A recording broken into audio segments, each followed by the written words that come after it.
నమస్తే. Welcome to our channel. నేను ప్రియాంకారావు.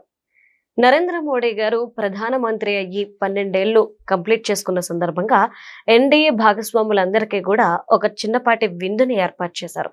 దీనికి పవన్ కళ్యాణ్ గారు కూడా హాజరయ్యారు. చంద్రబాబు నాయుడు గారు హాజరయ్యారు. అయితే పవన్ కళ్యాణ్ గారు దీని తర్వాత ఒక నేషనల్ ఛానల్ కి ఇంటర్వ్యూ ఇచ్చారు.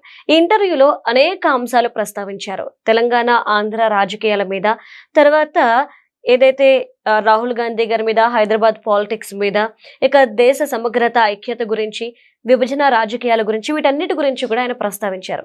మరి దీని మీద మనం డిస్కస్ చేసుకుందాం. మనతో పాటు జనసేన పార్టీ రాష్ట్ర అధికార ప్రతినిధి కూసుంపూడి శ్రీనివాస్ గారు ఉన్నారు. ఆయన అడుగుదాం. నమస్కారం సార్. నమస్తే అమ్మా. సార్, అంటే ఓవరాల్ గా పవన్ కళ్యాణ్ గారి పోడ్కాస్ట్ లో మీ ఒపీనియన్ ఏంటి? నిన్న ఢిల్లీలో జరిగినటువంటి కార్యక్రమానికి అటెండ్ అయినటువంటి చంద్రబాబు గారు, పవన్ కళ్యాణ్ గారు, ఆ కార్యక్రమం అంతా మనందరికీ తెలిసిందే.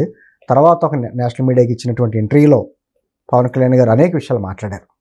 అంటే ఈ మధ్యకాలంలో దేశంలో జరుగుతున్నటువంటి రాజకీయ పరిణామాలు కావచ్చు, అనుకోవాలి, మార్పులు కావచ్చు. ఎందుకంటే జన్జీ యువత వాళ్ళ ఆలోచన విధానాలు, ఈ మధ్యన కాక్రోచ్ పార్టీ ఒకటి వచ్చింది కదా, ఆ పార్టీకి కూడా కొంతమంది మద్దతు చెప్పడం, అంటే ఆలోచన విధానాలు యువతలో మారుతున్నాయి. రాజకీయాల మీద ఉన్నటువంటి అవగాహన కూడా వారికి మారుతుంది. ప్రతి 25-30 సంవత్సరాలకి తరం మారుతూ ఉంటుంది కదా, వాళ్ళ ఆలోచనలు కూడా మారుతున్నాయి. వాళ్ళకి తగ్గట్టుగా రాజకీయాలు చేయాలి తప్ప ఇంకా మనం ఉత్తరాది, దక్షిణాది, లేకపోతే ప్రాంతాల వారీగాను, కులాల వారీగాను, మతాల వారీగాను అటువంటి రాజకీయాలు చేయడం మాత్రం కరెక్ట్ కాదు అనేటువంటి విషయం కూడా దాంట్లో చెప్పడం జరిగింది. తర్వాత ఈ మధ్యకాలంలో తెలంగాణలో ఏదైతే తెలంగాణలో ఇక్కడికి రావద్దు అని కొంతమంది ఏదైతే స్టేట్మెంట్స్ ఇచ్చారో ఆ విషయాన్ని కూడా ఆయన ప్రస్తావించారు. ఇది నా భారతదేశం, నా మాతృభూమి, నేను తెలంగాణలో ఉంటున్నాను. ఖచ్చితంగా రాజకీయాలు ఎక్కడైనా చేస్తాం, ఎక్కడికైనా వెళ్తాం. భారతదేశంలో ఎక్కడైనా చేస్తాం. తెలంగాణలో ఏంటి, నన్ను రావద్దు అని కొంతమంది ఆంక్షలు పెట్టారు కాబట్టే మీ జాగిరి అని అడిగాను అనేటువంటి విషయాలు కూడా ఆయన చెప్పడం జరిగింది. ఎందుకంటే అమ్మా, మనం ఇలాగా ఇటువంటి రాజకీయాలే మనం అంత ప్రోత్సహించామనుకో, అంటే ప్రాంతీయాభిమానం ఉండొచ్చు, కానీ ప్రాంతీయ విద్వేషాలు ఉండకూడదు. ఎక్కడ ఉన్నప్పుడు తెలుగువారం, మనం తెలుగువారం, అది ఆంధ్రాగా తెలంగాణగా విడిపోయాం, 2 రాష్ట్రాలుగా అయ్యాం, తెలుగువారమే కదా. అంతే తప్ప మా ఆంధ్ర, ఇక్కడ రావద్దు, మా తెలంగాణ ఇక్కడ రావద్దు, ఇటువంటి మాటలు మాట్లాడితే ఏమవుతుందంటే దేశం విచ్ఛిన్నం అవుతుంది. ఇప్పుడు తమిళనాడులో కొన్ని ఉద్యమాలు, హిందీ వ్యతిరేక ఉద్యమాలు జరుగుతూ ఉంటాయి. అది అప్పట్లో సాగింది, ఇప్పుడు కుదరదు. ఇప్పుడు తమిళనాడులో అనేక మంది విద్యార్థులు ఈ రోజున నేషనల్ వైడ్గాను లేదా ఇంటర్నేషనల్ వైడ్గాను సెటిల్ అవుతున్నారు. ఓన్లీ తమిళ ఒకటే నేర్చుకోవాలంటే కుదరదు కదా. వాళ్ళకి ఇంటర్నేషనల్ లాంగ్వేజ్ ఇంగ్లీష్ నేర్చుకోవాలి, నేషనల్ లాంగ్వేజ్ హిందీ నేర్చుకుంటేనే ఎక్కడైనా మనం గెలం. అదే పవన్ కళ్యాణ్ గారు మాట్లాడిన విధానం కూడా ఏంటంటే, ఆయన కూడా నరేంద్ర మోదీ గారిని కలిసినప్పుడు కూడా నేను ఇంగ్లీష్లో మాట్లాడతాను, అప్పుడప్పుడు హిందీలో మాట్లాడతాను. అంతేకాని భాష మీద కోపం ఎందుకు? ఎందుకంటే ప్రత్యేకించి కొన్ని చోట్ల ఇలా హిందీ వ్యతిరేక ఉద్యమం, లేకపోతే మా ప్రాంతీయ భాషనే మా మాతృభాషను చంపేస్తున్నారో, ఇటువంటి మాటలు కరెక్ట్ కాదు. ఇప్పుడు త్రిభాషా విధానంలో 3 భాషలు నేర్చుకోవాలి. సొంత మాతృభాష ఒకటి ఉంటుంది, ఇంటర్నేషనల్ లాంగ్వేజ్ ఇంగ్లీష్ అవసరం, ఈరోజు జాబ్స్గా ఇంటికి కావాలి. అదేవిధంగా నేషనల్ లాంగ్వేజ్ హిందీ కూడా వస్తే దేశ రాజకీయాలు చాలా ఉపయోగపడుతుంది. ఆంధ్ర తెలంగాణ ఉద్యమంలో అమ్మ ప్రియాంక, మన ఆంధ్ర వాళ్ళు కాస్త వెనకపడింది ఎక్కడన్నా ఉందంటే లాంగ్వేజ్ వల్లనే. హిందీ సరిగ్గా రాక అక్కడ ఇంగ్లీష్లో మాట్లాడగలరు, హిందీ రాక కొంత వెనకపడ్డారు అక్కడ. నేను అంటుంది లాంగ్వేజ్ నేర్చుకోవడం తప్పులేదు, బలవంతంగా రుద్దటం తప్పు.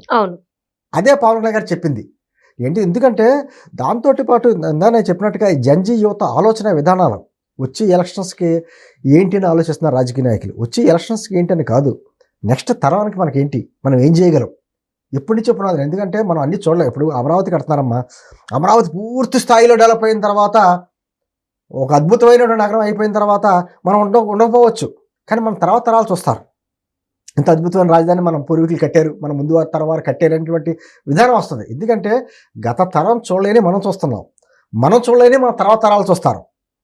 అందుకని ఆ తరాలకు అనుగుణంగా, ఆలోచన అనుగుణంగా రాజకీయాలు ఉండాలా తప్ప ఏదో తాత్కాలికంగా రాజకీయ లబ్ధి గురించి ఏదో మాట్లాడేసి, లేకపోతే ఓట్ల గురించి రకరకాలుగా చేస్తే ఇది కుదరదు. భారతదేశం విభిన్న సంస్కృతులు, భాషలు, సముదాయం ఉంది.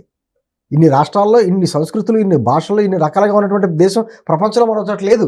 అయినా దేశంగా మనం ఐక్యంగా ఉన్నాం. ఇప్పుడు నరేంద్ర మోదీ గారు అంటే మరి దాదాపు 140 కోట్ల మంది తెలియని ఎవరైనా ఉన్నారా భారతదేశంలో? ప్రధానమంత్రి గారు కాకుండా ఒక మంచి నాయకుడిగా, ఎందుకంటే దేశాన్ని ఐక్యం చేశాడు ఆయన.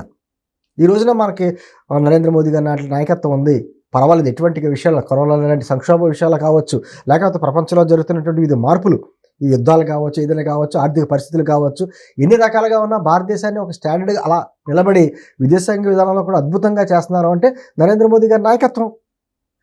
అటువంటి నాయకత్వాన్ని ఎందుకు ఎన్నుకుంటున్నారు అంటే మన భవిష్యత్తుకు ఒక బాటలు వేస్తున్నారు కాబట్టి. అదేవిధంగా అంటే నిన్న ఈ మీడియాలో కొన్ని చర్చల ప్రకారం ఆవిడ అడిగిన ప్రశ్నలకు సమాధానంగా చెప్పారు. లోకేష్ గారి ప్రస్తావన కూడా వచ్చింది. లోకేష్ గారికి వారసత్వం ఉంది కాబట్టి అక్కడ మీరు కావాలని తెలంగాణలో పోటీ చేస్తున్నారని దానికి కూడా సమాధానం చెప్పారు. నేను తెలంగాణలో పోటీ చేయను, తెలంగాణ ఎందుకు పోటీ చేస్తారమ్మైనా, ఇక్కడ నాయకత్వం తెలంగాణలో మా పార్టీ బలోపేతానికి మా కార్యకర్తలకి నాయకులకి అందరికీ శిక్షణ ఇస్తారు.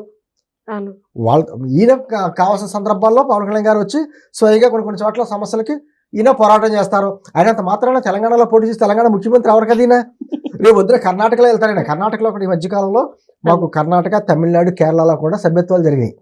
అంటే అన్ని రాష్ట్రాల్లో ముఖ్యమంత్రి అయిపోతారా పవన్ కళ్యాణ్ గారు? అదే చెప్పుకొచ్చాను. వారసత్వం నాకును లోకేష్ గారికి పోటీ తత్వం ఏం లేదు. మేమేమి పదవులు ఆశించి వచ్చిన వాళ్ళం కాదు. మెయిన్ పాయింట్ ఏంటంటే నాకు పలానా పదవి కావాలని ఆశించి వచ్చిన నాయకుడు కాదు పవన్ కళ్యాణ్ గారు. అలా ఆశించే నాయకుడు అయితే 2014 ఎన్నికల్లోనే ఆ రోజున పార్టీ పెట్టినా కూడా తెలుగుదేశానికి, బీజేపీకి మద్దతు చెప్పారే తప్ప నాకు పలానా పదవి ఏమని అడగలేదు, ఎన్నికల్లో పోటీ చేయాల. ఎందుకు ఆ రోజున రాష్ట్ర పరిస్థితులు అటువంటి పరిస్థితుల్లో తను కూడా పోటీ చేసి ఉంటే మళ్ళీ మధ్యలో జగన్మోహన్ రెడ్డి వస్తే అప్పుడే విభజన జరిగిన రాష్ట్రం చంద్రబాబు నాయుడు నాయకత్వంలో అయితేనే ముందుకెళ్తుంది, లేకపోతే మళ్ళీ నష్టం జరుగుతుందని చెప్పి ఆలోచించాడు కాబట్టే ఆ రోజు మద్దతు చెప్పారు తప్ప పోటీ చేయాల. సరే 2019లో పరిస్థితులు మారి పోటీ చేశారు, విషయం మనకు అర్థమైంది. ఈ రోజున 2024లో కలిసి పోటీ చేశారు, అద్భుతమైన విజయాన్ని సాధించారు. ఎక్కడా కూడా నాకు పలానా పదవి కావాలని అడగలేదు కదా. నిజంగా పవన్ కళ్యాణ్ గారికి పదవి కావాలంటే దేశం కేంద్రంలోనే ఏదైనా పదవి తీసుకోవచ్చు, దానికి కాదనరు కదా. నేను అంటుంది కేవలం ఎన్నికలు పదవులు అనే కాకుండా యువత భవిష్యత్తు గురించి మనం ఆలోచించాలి. మాకు కూడా పదే మీటింగ్లో చెప్తారంటమ్మా, మనం ఏదో 10 కేజీలు బియ్యం గురించి కాదు, 10 సంవత్సరాల భవిష్యత్తు ఏ విధంగా ఇవ్వాలి అనే ఆలోచన మనం చేద్దాం. అంటే ఈ రోజు పబ్బం గడుపుకునేటువంటి రాజకీయాలు కాకుండా భవిష్యత్ తరాలకు కూడా అద్భుతమైనటువంటి ఒక మంచి సమాజాన్ని ఇచ్చేటువంటి రాజకీయాలు మనం చేయాలనేటువంటి ఉద్దేశంతో ఆయన పదే చెప్తా ఉంటారు. నిన్న ఆ పాడ్కాస్ట్లోనే కాదు, నేను 2-3 ఇంటర్వ్యూస్ కూడా ఇచ్చారైనా. ఆయన భావన ఒకటే, మీది ఉత్తరాది వారు ఇక్కడ రాకూడదు, దక్షిణాది వారు అక్కడ రాకూడదు అనే రాజకీయాలు చేస్తే కుదరదు.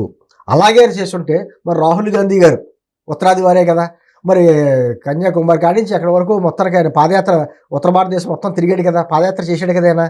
మరి ఎందుకు చేశాడైనా అంటే ఆయన వచ్చి తెలంగాణ మరి కేరళలో పోటీ చేశాడు, మరి ఉత్తరాది వాడు వచ్చి కేరళలో ఎక్కడ పోటీ చేస్తారంటే ఇది కుదరవు కదా. ఇదంతా మన భారతదేశంలో మనం ఎక్కడి నుంచైనా పోటీ చేయొచ్చు, ఎక్కడైనా నివసించవచ్చు, ఎక్కడైనా వ్యాపారం చేసుకోవచ్చు, ఎక్కడైనా చదువుకోవచ్చు, అన్నీ చేయొచ్చు, అందరూ చేయొచ్చు. అలాగే అనుకుంటే ఎలాగా? ఈరోజమ్మా అంటే ఈ సబ్జెక్ట్గా వచ్చింది కాబట్టి చెప్తున్నా. ఇలాగే ఈ రోజున హైదరాబాదీలు ఈ గడ్డ మీద పుట్టాం, ఈ గడ్డ మీద పెరిగాం, పక్క జిల్లాల నుంచి వచ్చి మీరు అందరూ వచ్చి మా మీద ఏంటి ఇక్కడ మా హైదరాబాద్ సంపద అంతా మీ జిల్లాలకు ఇచ్చేస్తున్నారు అని అటువంటి వచ్చిందనుకో వాదన ఇంకోలా వెళ్ళిపోతుంది కదా. అంటుంది ఇది అందరూ కలిసికట్టుగా మన దేశాన్ని ముందు నడిపించుకోవాలా తప్ప మీది మాది ఏంటి, ఇది మనదే. తెల్లా లేకపోతే మన జనగణమన పాడుకుంటున్నాం, వందే మాత్రం పాడుకుంటున్నాం, వాటిలో ఉన్న అర్థం ఏది? మనం మా భారతదేశం గురించే మాట్లాడుకుంటాం తప్ప ఆంధ్ర గురించి, తెలంగాణ గురించి, తమిళనాడు గురించి అలా ఉండవు కదా.